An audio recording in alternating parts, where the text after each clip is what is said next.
Alright, I don't know. It's Wednesday night here. Uh, Last night I cleaned this pump up, washed everything off in solvent, got everything set out here. Everything's dry. This is the old seal. New seals in the seal kit here.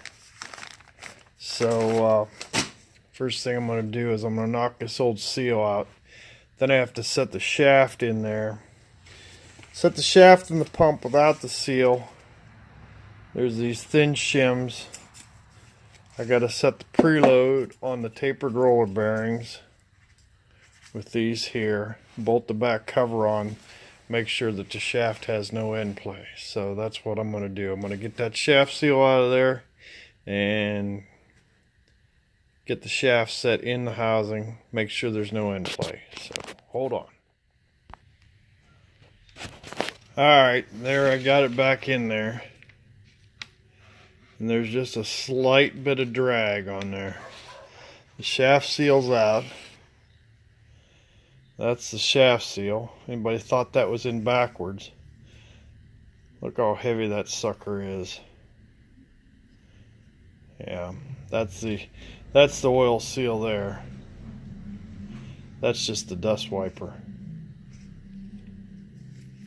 And yeah, I screwed it up, knocking it out with a screwdriver. So that's that.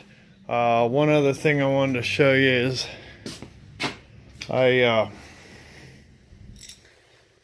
last video I think I showed you I had this piece of tubing on there, and I was talking to one of the old Oliver guys, and he said don't do that. He says this little pin here, you put a side load on it, it'll bind it and it'll leak. And I said, well, that's exactly what I did. So I went and made this hose to put on there, and this was very neat looking, but it ain't gonna work. So alright, I'll bring it back.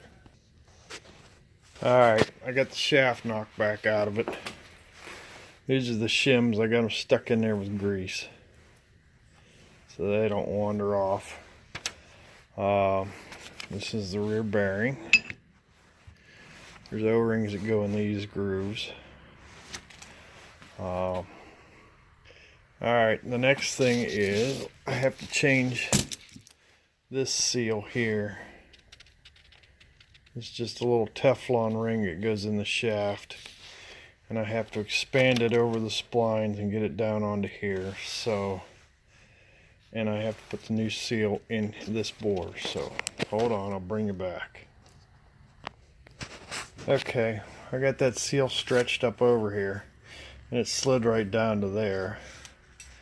And then I got stretched up over this larger diameter. Now, get it down here in this groove. Now I have to collapse it back into that groove without breaking it. So I need a hose clamp is what I'm going to put on there, and get it shrunk back in. So hold on, I'll bring it back. Alright, I got the seal collapsed back down in that groove, and that's not anything I've come up with. That's what John Deere tells you to do. They say use 25 thousandths feeler gauge and a ring, or a gate or a radiator hose clamp. So that's exactly what they tell you to do right there. So I've got the seal collapsed down in. I got to drive the shaft seal in. I've got these O-rings laid out in here. These are all the square O-rings. They go in there. There is a breakdown that comes with the instructions on which O-rings you're supposed to have. I've got them kind of separated into different sizes. And it gives you the part number and where they go, but Yeah. More or less is, they only fit in one place. There's not too many options. So anyhow, I'll set you up here and we can get the shaft seal in. One thing you got to watch is this hole here is a drain. It goes to this hole out here. And that's a 3/16 line that goes clear back to the transmission. So if this inner seal leaks, it's got to go out that. And if you drive this seal in too far, it'll cover that up. So you don't want to do that. So the object is to get it in just far enough that you can get the snap ring in the groove. So, all right, I'll set you up here, and I need to find the snap ring too. Someplace here there's a snap ring. So I'll have to find that. Oh, there it is. There's a little snap ring. I had to pry that out of there with a screwdriver. So, all right, I'll set you up here.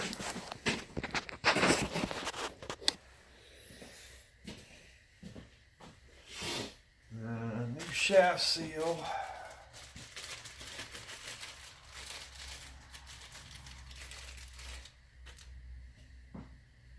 Notices it's heavier on the inside. Outside's got the thin lip. It's already got grease in it. So drive that down in with my handy dandy seal driving attachment.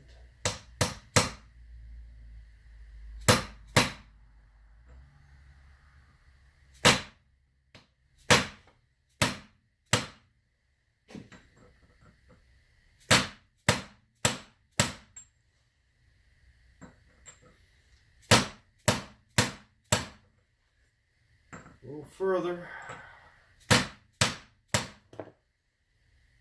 That's about it. I want to cover that hole up.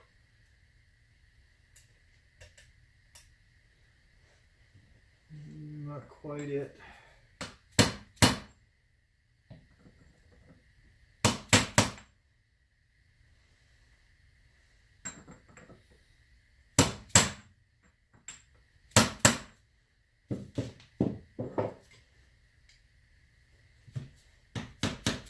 Make sure it's seated.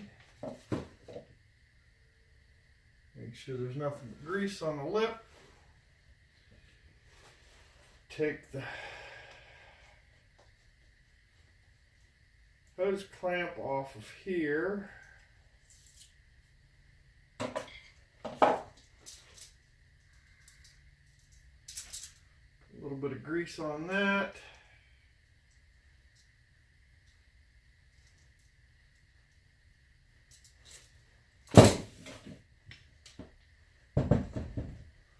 Alright, we're going to have to turn you around here. I'm going to have to put you in the vise, so hold on a minute.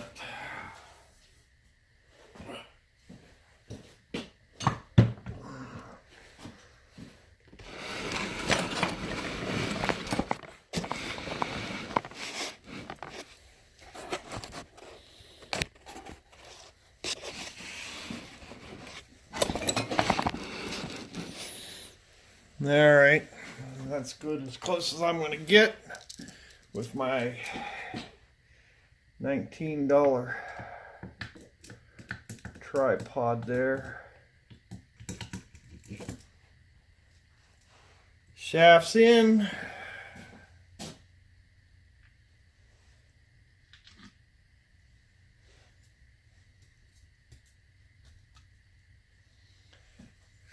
Bearing race is next.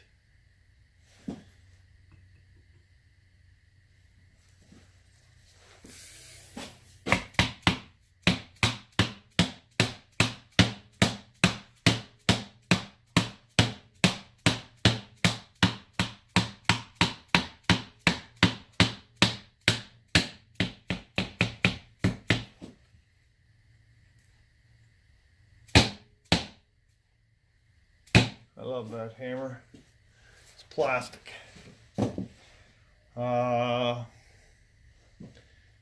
Next we need the back cover. And I need to grease these O-rings so they stay in there.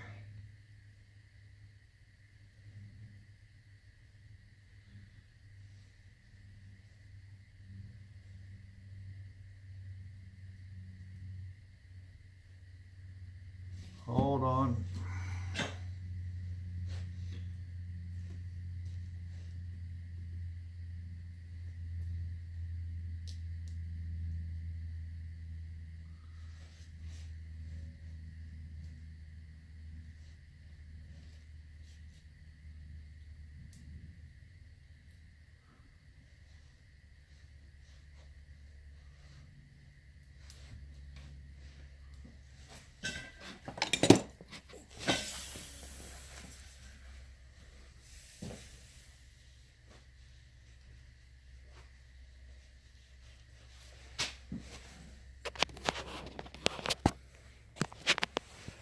Alright, I got all the O-rings greased up because I got to turn that thing over and they have to stay in their groove.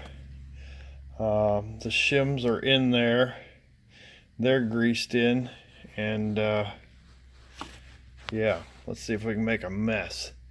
It only goes on one way because there's these two little O-rings and they're offset to the center. So hold on, I'll bring you right back here.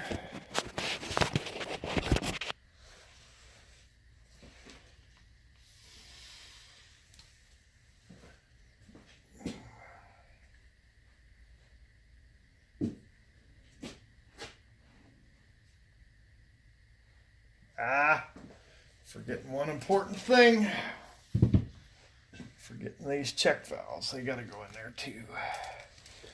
Alright, see these? Those are the little check valves, and those things are perfectly flat. You can see the little wear mark. They drop in these holes.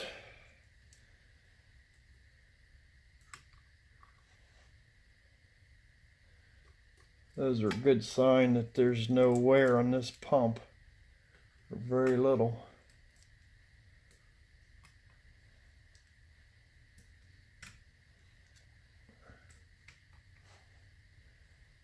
Okay, not a lot of moving parts in this thing. That's good, I guess. That makes them reliable. And try this one more time.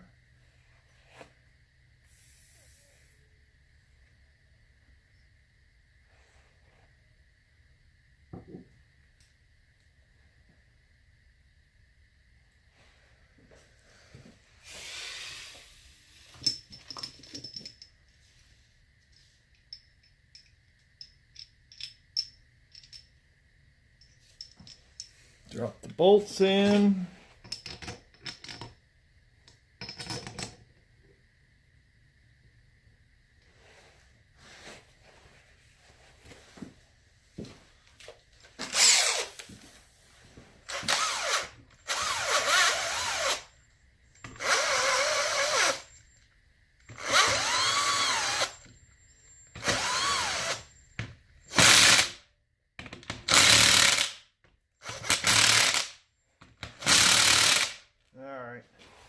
Those will have to be torqued. I think they need 120 pounds.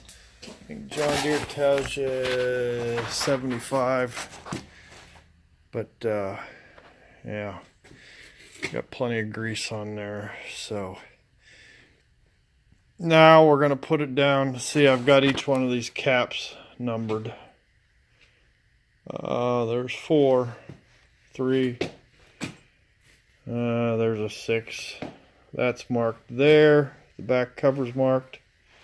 Yeah, I'm gonna turn. All right, get these out of place.